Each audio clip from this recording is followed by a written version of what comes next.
Okay, class, magdi-discuss ako. Makinig kayo sa akin, ha? Oh, grabe, ang ganda ko talaga. Masaya na naman siya Manda ka sa akin. Ah, ma'am, di ba po bawal mag-makeup kapag oras ng klase? Si Scarlett kasi nagme-makeup po. Lu, pero pag ikaw pwede? Basto. Ay, oo. Mamaya na yung makeup na yung Scarlett, ha? Makinig ka sa akin. Aw, di na siya makakapag-retouch. Okay, class. Dalawa ang naka-perfect sa exam natin. Si Cheska. Expect ko naman na perfect ako At si Scarlett. Perfect din ako. Talagang nilalabanan ako ng babaeng to? Patingin na tas paper mo. Ma'am, di ba wrong spelling is wrong? Mali yung pneumonia niya Walang P sa una. Ha? Ay, oo nga. Kulang ng P. Hindi ka na perfect, Scarlett, ha? Ayan, ako na ulit ang highest dito sa klase. Kontrabida talaga tong si Samantha sa buhay ko. Bakit di nagre-reply yung jowa ko? Saan na ba yun? Tagal naman ni Scarlett. Saan na kaya yun? Hi, Miguel! Oh, Samantha, samahan mo naman ako sa kantin. Libre kita. Di pwede. Hinihintay ko yung jowa ko. Ha? Nasaan na ba yun? Yay! Sasamahan mo ako!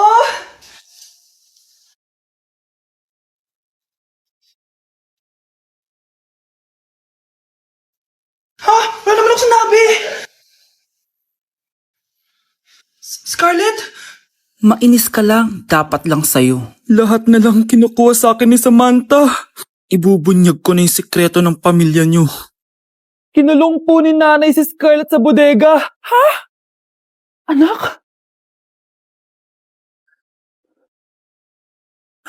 Anak? Walang iya talaga yung tita mo. Anak, sorry kung ngayon na ako nagpakita. Pinakulong kasi ako ng babaeng yan. Deserve mo makulong. Ikaw ang ikukulong namin dahil child abuse ang ginagawa mo. Ano? At hindi mo na din makukuha ang 50% ng mana. Hindi pwede! Nay, masaya ako na nandito ka na. At hindi na din tayo maghihirap dahil sa pamana ni tatay. Masaya din ako, anak. Siyempre kasama ka dito, Samantha.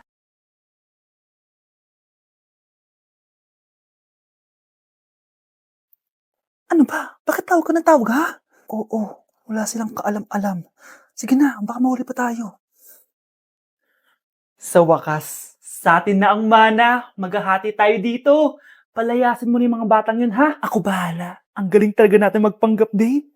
Mga anak, aalis na tayo dito sa bahay. Lilipat tayo sa mas malaking bahay. O eto, mga gamit nyo, inimpake ko na. Talaga, Nay? Scarlett, huwag ka maniwala dyan. Nagpapanggap lang yung nanay mo. Samantha, ano yung mga pinagsasabi mo? Magjowa sila ni attorney. Sinet up nila tayo. Ganyan ba ang ugali mo, Samantha? Kaparehas ng nanay mong sinungaling? Samantha, ano ba? Kung ayaw mo sumama, edi wag. Sige, kung totoong anak mo talaga si Scarlett, saan at kailan mo siya ipinanganak? Ang dali naman yan. Edi sa Manila. Pinanganak ako sa ibang bansa. Hindi ikaw ang nanay ko. Ay, oo nga pala, sa ibang bansa pala. Sorry, nakalimutan ko. Ang dami namang drama. Total, nasa amin na ang mana. Umalis na kayong dalawa. Kung ayaw niyong pati kayo, ipakulong ko. Kung meron mang makukulong, kayong dalawa yon. Salamat sa pagtawag, Samantha. Inaaresto kita, attorney, sa kasong panloloko. Palpak ka talaga! Naisahan niyo ako ngayon, ha? Hindi pa ako tapos sa inyo. Talagang sinira mo yung sarili mo, attorney, para sa pera.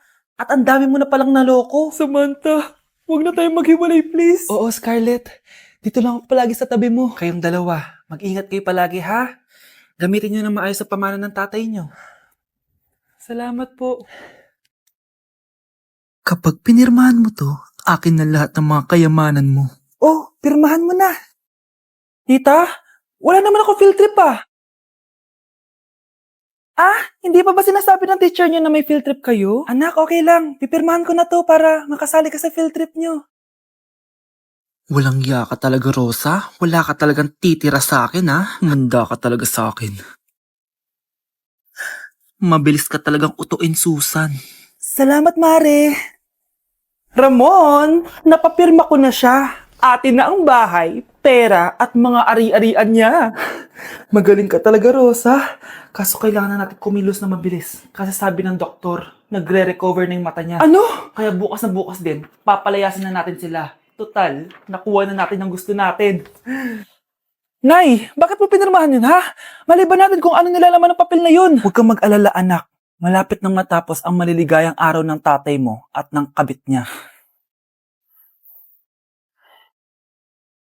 Tita, bakit may dala kang maleta? Aba, syempre. Lilipat na ako dito sa bago kong bahay. Ano? Tay, ano ibig sabihin nito, ha? Nakalagay dito sa papel na pinirmahan ng nanay mo na amin na tong bahay, mga sasakyan niya, at ang mga pera niya. Napakahayop nyo! Bakit ang ingay? Ano nangyayari? Nay, kinuha na nila lahat sa atin! Ayan, magsama kayo mag-ina. Ngayong nasa amin na ang lahat, pwede na kayong lumayas. Ramon, magse-celebrate tayo, ha? Ang galing nyo din, no? Ha? Nakakakita ka? Bago kayo mag-celebrate, i-check nyo muna kung pirma ko ba talaga yung nakalagay dyan. Hindi pwede to! Tay! Attorney! Kita mo naman kung ano ginawa na tong dalawang to, di ba? At nandito na rin ang ebidensya na magpapatunay na naghaharutan sila sa loob ng bahay ko. Anong gagawin niyo sa amin, ha? Mahal, huwag mo naman gawin sa amin to, please, oh. Magbabago ako, please. Oh, sorry kung natatapakan kayo pagka-love team nyo, ha? Arestuhin nyo na yung mga yan. Mag-celebrate kayo sa kulungan. Kayong dalawa, sumama na kayo sa akin sa presinto.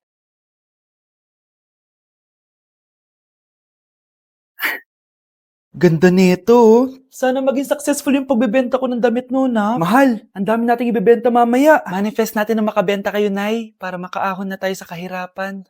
Hindi ako makapaniwalang nabili ko na yung pangarap kong tig 200,000 na relo. Wow, ang ganda niyan, Tay. Anak, tignan mo itong binili sa akin ng tatay mo. Diba ang ganda? Hala, di ba mahal yan, Nay? Mas mahal pa to sa bahay ng kapitbahay natin, no? Magbebenta ulit kami mamaya para mas marami tayong pera. Anak, binilang kita ng kotse. Gamitin mo to pag pupunta ka ng school, ha? Ha? Tay, di ko naman po kailangan ng kotse. Kaya ko naman po mag-commute. Gumastos pa tuloy kayo. Dami mo naman sinasabi, anak. Sige na, puntahan mo na sa labas. Wow! May sarili na akong sasakyan. Wow, ang ganda naman ng bagong kotse mo, Scarlett. Ay, salamat po. Hindi ka ba nagtataka, Scarlett, kung bakit ang bilis niyo yumaman? Galing yun sa pagbebenta ng damit nila nanay. Ang dami na nga nilang mamahaling gamit ngayon eh. Sure ka ba? Na damit lang ang tinitinda nila? Nay, bumabagabag talaga sa isip ko kung bakit ang bilis nating yumaman. Ano ba talaga binibenta niyo ni tatay? Ano ka ba, anak? Malaki talagang kita sa pagbebenta ng damit. Pero, Nay... Wala nang pero-pero. Hindi ka ba masaya, anak? Na mayaman na tayo? Na nabibili natin lahat ng gusto natin? Sige na, mag-aayos pa ako ng benta ko. Mahal? Nakauwi ka na ba?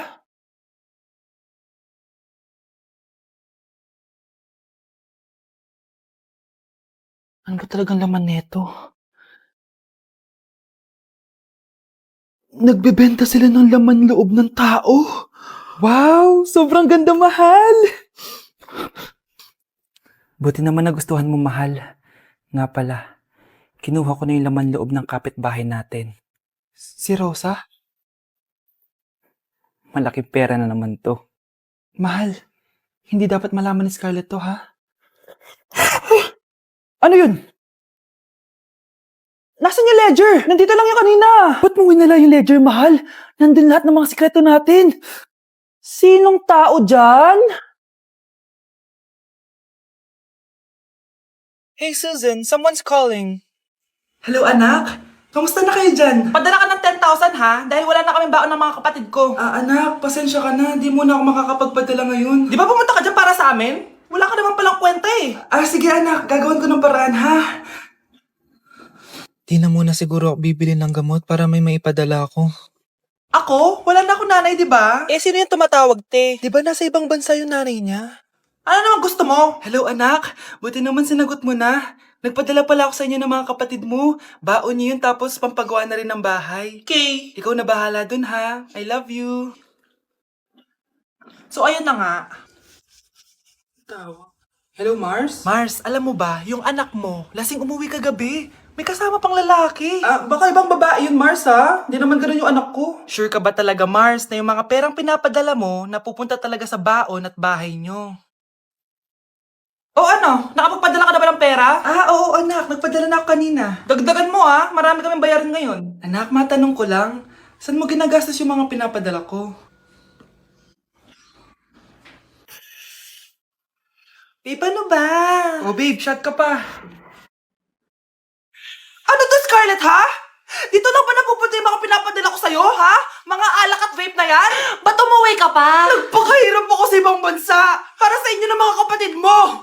Simula nung iniwan mo kami, wala na kaming nanay. Sa tingin mo ginusto ko to, ha? Wala akong choice, Scarlett. Ginawa ko to para sa inyo ng kapatid mo. Sa tingin mo ba ginusto namin na umalis ka? Nasanay kami na wala ka. Kaya okay kami kahit mawala ka. Nay!